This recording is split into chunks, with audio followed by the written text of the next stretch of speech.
Hello traders, welcome to your channel. तो शुरू करते हैं रिस्क मैनेजमेंट। अभी इसके बाद का जो पॉइंट है वो मेन पॉइंट है। अगर आप इसको एक पॉइंट को अच्छे से यूज़ करोगे तो भी बहुत आपको बेनिफिट होने वाला है। वो क्या है? Don't compromise with your stop loss, better is that quantity adjustment. अभी इसका मतलब क्या हो कि आपने देखा होगा बहुत सारे ऐसे लोग होते जो क्या है कि 500 600 1000 ऐसी डिलीवरी बिना क्वांटिटी कैलकुलेशन के ले लेते हैं, मतलब बाय एंड सेल कर लेते हैं। सो आपको इसमें क्या करना है? अगर आप ऐसा करो तो मेरे हिसाब से इससे बेटर है कि आप क्वांटिटी एडजस्टमेंट करो। अभी इसका फ़ायदा क्या है? अगर आप क्वांटिटी एडजस्टमेंट करते हो तो इसका मेन बेनिफिट ये है कि आप जितना लॉस लेना चाहते हो उसके आजू बाजू ही आपका लॉस रहता है। कैसे इसको क्वांटिटी कैलकुलेशन करनी है वो भी देख लेते हो। तो सिंपल सी बात है, पहले आपको पता होना चाहिए कि आपका स्टॉप लॉस कितने पॉइंट का है। दूसरी बात कि आपको पता होना चाहिए कि आप पर ट्रेड कितना लॉस एक्सेप्ट कर सकते हो। अभी ये दो चीज़ आपको पता है तो अभी करना क्या है? तो सिंपल सी बात है, पर ट्रेड जितना आप लॉस ले सकते हो, मान लेते कि पर ट्रेड आप 5000 लॉस एक्सेप्ट कर सकते हो, तो उसके डिवाइडेड आपका स्टॉप लॉस रहेगा। मान लेते कि वो ट्रेड में आप स्टॉप लॉस लेके जा रहे हो 5 रुपये, तो अभी करना क्या है? 5000 डिवाइडेड बाई 5, तो कितना आया? तो 1000 क्वांटिटी आई। तो अभी वो 1000 क्वांटिटी बाई करनी है। मान लेते कि वही ट्रेड में आपको स्टॉप लॉस मिल रहा है 10 रुपये, तो अभी क्या करना है? अभी आपको क्वांटिटी कम हो जाएगी। अभी वो क्वांटिटी हो गई 500, तो अभी ये 500 क्वांटिटी हो गई तो 500 ही बाई करना है। ऐसा नहीं है कि 1000 क्वांटिटी बाई करनी है। आपने बहुत बार ऐसा देखा होगा कि एक ही स्टॉक में आपको क्या है कि 2 दिन पहले एक ट्रेड मिला था जिसमें स्टॉप लॉस 3 रुपये था, 2 दिन बाद ट्रेड मिला उसमें स्टॉप लॉस हो गए 5 रुपये। ये वॉलेटिलिटी के कारण देखने को मिलता है। अगर ऐसा हो गया तो आप क्या कि 3 रुपये वाले जब था तब आपने 1000 क्वांटिटी बाई की थी, तो ऐसा होगा कि आप 5 रुपये वाले जब स्टॉप लॉस है तब 1000 क्वांटिटी बाई या सेल करोगे?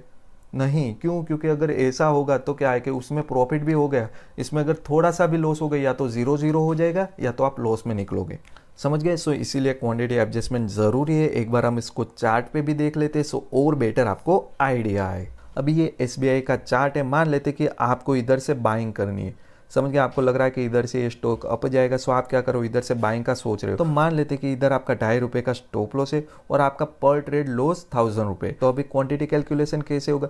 1000 डिवाइडेड बाई 2.5, तो इसका जो भी वैल्यू आएगी वो आपकी क्वांटिटी होगी जो बाय करने के लिए होगी, तो वो आती है 400। तो आप 400 क्वांटिटी बाय करना होता है। ऐसा नहीं होता कि 500 क्वांटिटी इधर से बाय कर दी, अगर आगे जा रहा है तो वही ट्रेड मिल रहा है तो फिर से आपने 500 वहाँ देख, तो वहाँ देखना होता है कि कितना आपका स्टॉप लॉस है, कितने आप पर ट्रेड रिस्क लेना चाहते हो। सो आपको क्या है कि बेटर आइडिया आएगा। सो ऐसे होता है क्वांटिटी कैलकुलेशन। मान लेते हैं कि इसमें आप क्या है कि इधर से बाय करोगे और आपका क्या है कि स्टॉप लॉस इंक्रीज हो गया। अभी ऐसा थोड़ी ना होगा कि इधर से आप 400 क्वांटिटी बाय करोगे, इधर आपका स्टॉप लॉस इंक्रीज हो गया तो आपको क्वांटिटी कम लेनी पड़ेगी।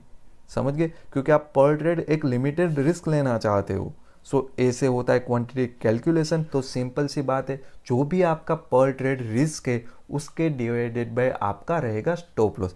जो भी वैल्यू आएगी वो आपकी क्वांटिटी बाइंग एंड सेलिंग के लिए होगी। अभी इसके बाद का जो हमारा पॉइंट है वो देख लेते हैं। अभी इसके बाद का जो हमारा पॉइंट है, डोंट ट्रेड बिलो 1 जेम 1 रिस्क रिवॉर्ड रेशियो। सिंपल सी बात है, आपको जो ट्रेड में 1 जेम 1 रिस्क रिवॉर्ड से कम मिले उसमें ट्रेड नहीं करना है। एक अच्छा रिस्क रिवॉर्ड रेशियो वाला ही ट्रेड कैचअप आपको करना है। सिंपल सी बात है, अगर आप कोई बिजनेस कर रहे हो तो इसमें कौन सा बिजनेस चूज करोगे? जिसमें रिस्क कम है और या जिसमें रिवॉर्ड कम है? सिंपल सी बात है, आप जिसमें रिस्क कम और रिवॉर्ड ज़्यादा होगा वही बिजनेस चूज करोगे। तो ट्रेडिंग में ही ऐसा है, जिसमें रिस्क कम और रिवॉर्ड ज़्यादा है वही ट्रेड सेटअप आपको कैचअप करने हैं। आपने देखा होगा या खुद ने भी महसूस किया होगा कि आपका स्टॉप लॉस है, मान लेते कि 10 रुपये, लेकिन आप जैसे ही 3-4 रुपये प्रॉफिट मिलता है आप निकल जाते हो। सो ऐसे ट्रेड आप कितने दिन तक लोगे? मान लेते कि आपने 10 ट्रेड क्या है कि ले लिए, 10 में प्रॉफिट हो गया, उसके बाद 2 ट्रेड ऐसे आएंगे जो ये सारा क्या है कि फिनिश करके चला जाएगा। मतलब या तो जीरो जीरो करेगा या तो लॉस में रहेगा। इससे अच्छा है कि आप क्या है कि एक अच्छा रिस्क रिवॉर्ड वाले ही ट्रेड करो और अच्छे से ट्रेड करो। अभी इसके बाद का जो हमारा पॉइंट है वो देख लेते हैं। इसके बाद का जो हमारा पॉइंट है, use stop loss shifting. Simple सी बात है, अगर आप ट्रेडिंग कर रहे हो तो आपको क्या है कि एक टाइम के बाद अपना प्रॉफिट बुकिंग करना पड़ेगा। समझ गए? ऐसा नहीं होता कि जितना अप जा रहा है वो अप जाने दो, बाद में नीचे आता है तो नीचे आने दो, उसके टाइम पे वो निकल जाएगा। सिंपल सी बात है, जब वो अपर जा रहा है तो आपको अपना स्टॉप लॉस भी अपर अपर शिफ्टिंग करना होता है। उसको स्टॉप लॉस शिफ्टिंग कर दे, प्रॉपर कहाँ स्टॉप लॉस शिफ्टिंग होता है वो आपको देखना पड़ेगा। ऐसा नहीं है कि 1 रुपये अपर गया तो मैं भी 1 रुपये अपर ले लूँ।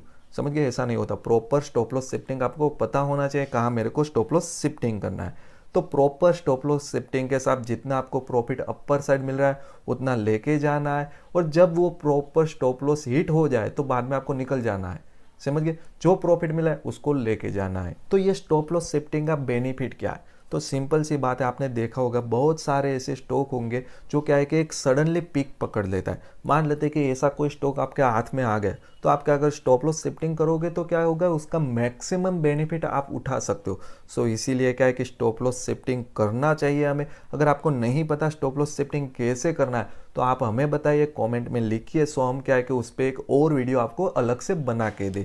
तो आप लाइक कमेंट करोगे तभी तो हमें मोटिवेशन मिलेगा और ऐसे वीडियो आगे लेकर आएंगे। सो प्लीज़ यारो लाइक कमेंट एंड सब्सक्राइब कर देना। चले मिलते हैं अपने नेक्स्ट वीडियो में, तब तक के लिए बाय, जय हिंद।